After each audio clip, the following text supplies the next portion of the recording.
Now, we've had, since 1932, a continuous erosion of the American system. We've had a centralization of power in Washington.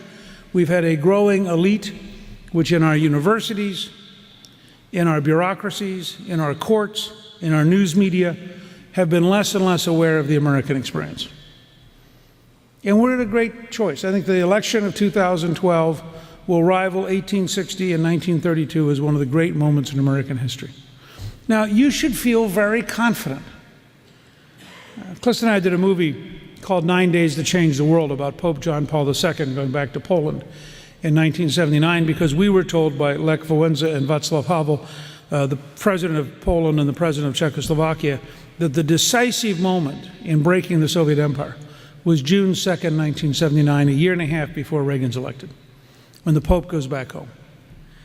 The very first morning, 3 million people come out to Victory Square in Warsaw, and they look around, and they're there for Mass. This is a dictatorship. Now, it's hard to realize how bad this dictatorship was. It would not allow children to pray in school, and it kept tearing down crosses. So you can imagine how oppressed they felt.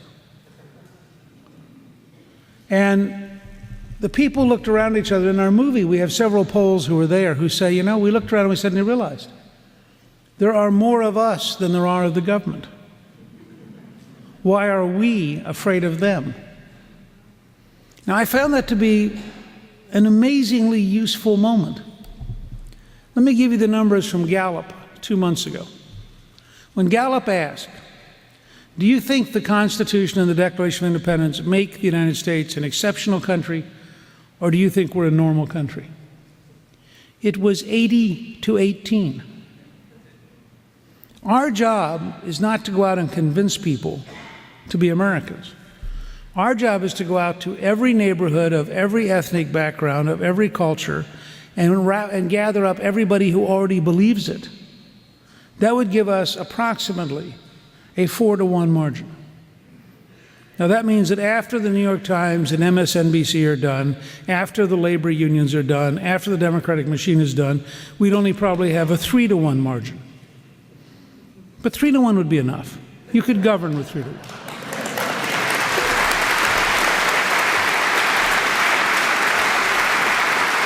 Now, how do you turn that into practicality? First, every state should adopt a law requiring that the Declaration of Independence be taught every single year, K through 12, and be taught in every tax-paid school and college and university in the state.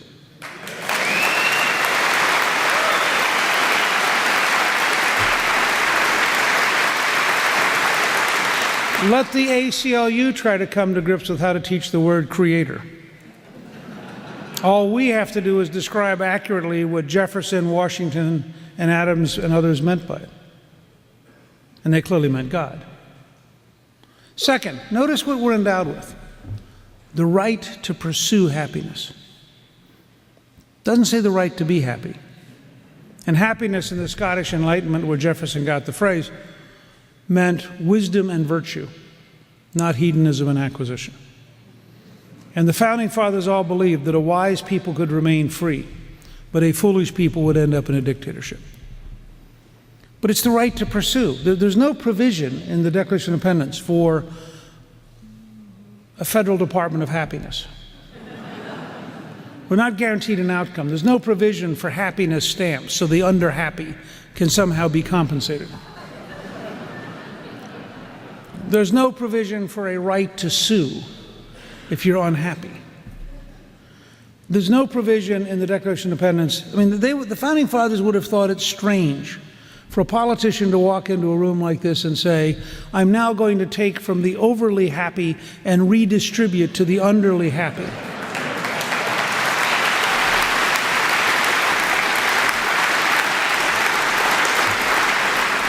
Now, being endowed with rights by your Creator also means you're endowed with responsibilities of citizenship.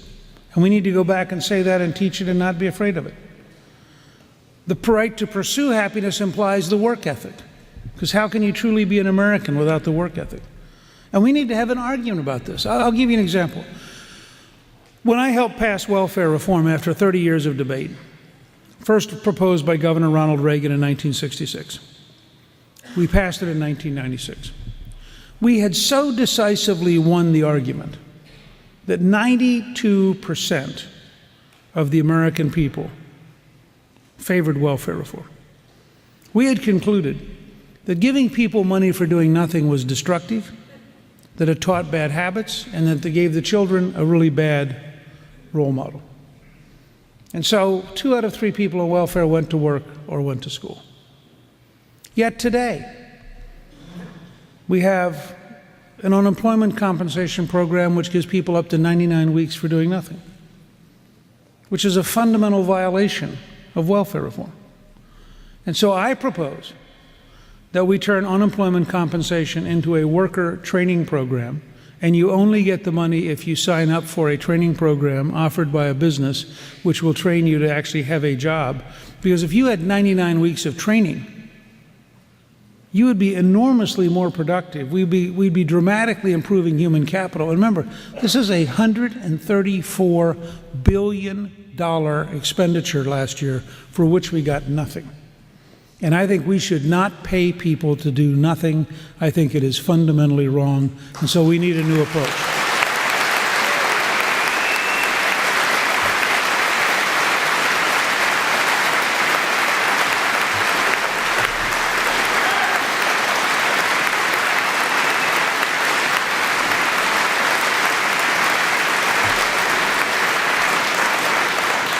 So I think on the values front, we offer the American tradition of being endowed by our Creator.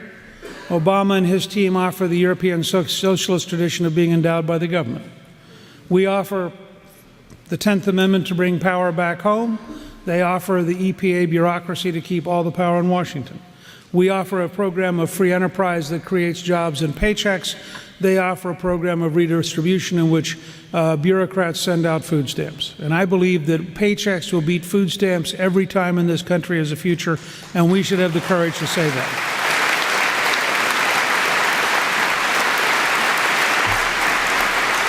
I want to challenge you. I don't believe in this county or any place in this state that there's a neighborhood you couldn't go door to door and say, would you rather your children had food stamps or a paycheck? And you wouldn't have an overwhelming majority say, you know, I wish they had a paycheck. And when you have 45% black teenage unemployment in this country, it is not right. We can do better, and we should have a system where every young American has a chance to get a job and earn a paycheck, not be trapped by government.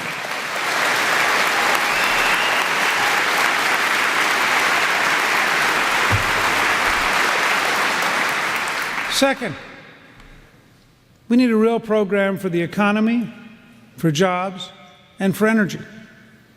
Now, this is not magic. Coming out of the movie 9 Days to Change the World, we learned that the Solidarity movement, they fought with the Soviets for 10 years. The Pope comes June 2nd, 1979. They have their first free election June 4th, 1989. So for 10 years, they're in a struggle with the dictatorship. And one of the things they did during the struggle is they put up a poster that said, in Polish, that says, we have a copy in my office that we got, that's an original Solidarity poster, that said, for Poland to remain Poland, 2 + 2 must always equal 4. And they came at it from a couple of angles. One was that Camus had written in his novel, The Plague, there are times when a man can be killed for saying 2 + 2 = 4 because the authorities can't stand the truth. And I think the whole reaction of the Obama team to honest reports on Obamacare is an example of that. I think the whole reaction of our elites to honest conversations about radical Islamists is an example of that. Second, Orwell, who was a left-wing intellectual, but who had come to the conclusion that Hayek was right and that there was a road to serfdom and that centralized planning and bureaucracy led us to serfdom. And Orwell decided that the British Labour government had in it the roots of dictatorship. And so he writes a novel that's very famous called 1984. And he kept making the point, this is not about Moscow. But 1984 takes place in London. And in his novel, he has the the torturer on behalf of the state say to the innocent citizen, if we tell you 2 + 2 = 5, it equals 5. If we tell you 2 + 2 = 3, it equals 3. And the citizen's thinking, but what if it really equals 4? But they're tired of being tortured. So now we come to America today. I had American Solutions put together this bumper sticker. It's bold, it's out at the edge. We did it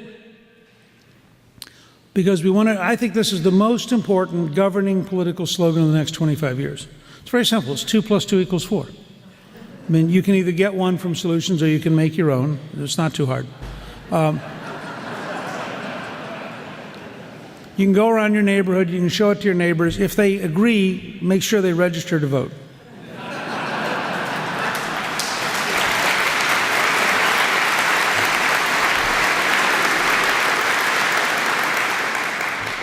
Now, why does 2 + 2 = 4 matter? Because I want to slow the conversation for the whole country down to some very simple premises.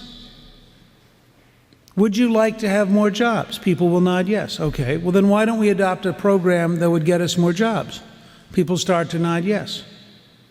But then you have to think about, what would that program be? If you benchmark in the world market, China, India, and Germany, and I always add Germany because Germany pays 50% more for manufacturing work and has the lowest unemployment rate since 1992. So they are a higher cost producer than we are, but they're so productive and they are so focused on exports that they have everybody working.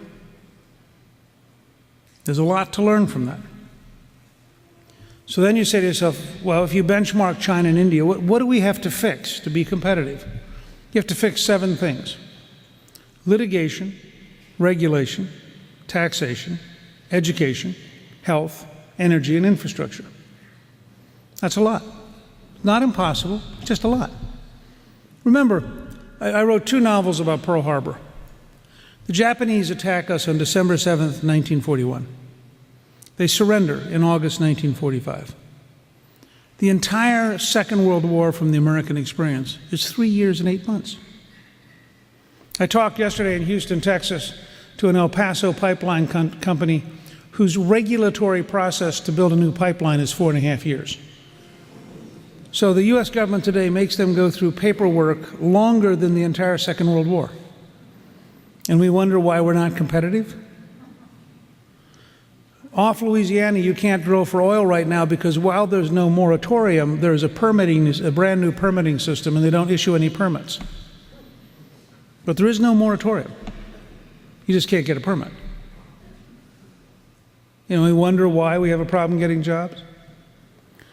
The leading barbershop clipper manufacturer in the world is located near Ronald Reagan's birthplace.